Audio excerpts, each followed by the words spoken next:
Yo, Internet, how's it going? Welcome to another episode of Recap Corner. What is going on with RWBY Volume 4, Episode 4 this week? Well, starting this off, I think Osmond is still alive.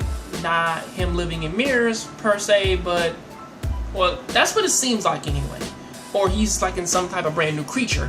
It's very difficult to say, but either way, he's not dead. And also, a bigger focus of this episode does kind of talk about the reason why why she didn't want to fight and everything, and her finally getting over her fear and getting her and her actually trying out that brand new prosthetic arm, which works really well. So I'm actually happy to see her like getting off her mopey train and kind of getting back on her feet and everything, which again, like, thanks to like a few like pep talks from her previous teachers in Beacon, and also her father, she does actually kind of say, well, I'm about to get back out there and try again. So that's a good thing.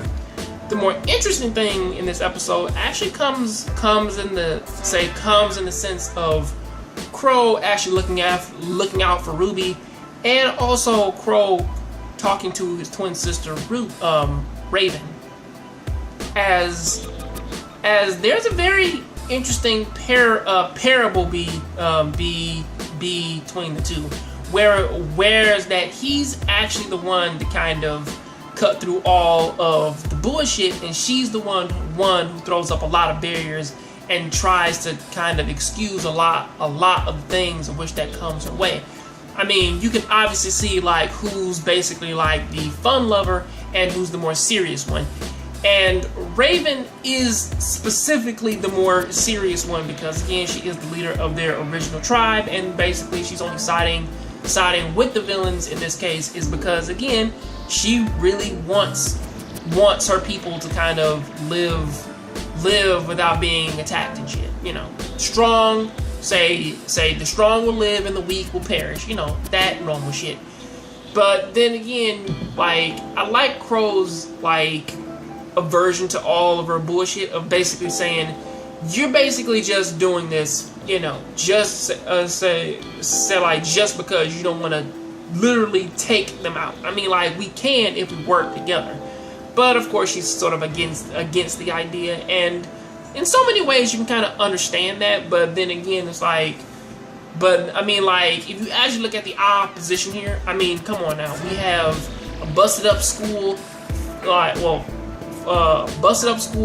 say like the world is in disarray and there's a lot of fucking problems going around there, like on the good guy side now after the fall of Beacon. So why the fuck should she join or help them? But you know, it's a really fun back and forth that I kind of really want to see just a little bit more of, or at least see them do more of in the future. But it's very difficult to say if they're going to do that. But that is what I got to say about that. Tell me, what do you think about this down there in the comment section. Catch you on the next Jongravesshow. Keep watching anime, keep playing video games, and I'll see you on the next recap corner. I'm out. Yo, Internet, what's going on? Welcome to another episode of the Jongravesshow, in this case, Recap Corner.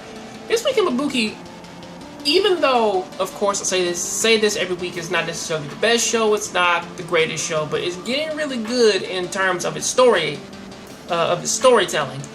And what is going on this week? Well, there is a really good back and forth between,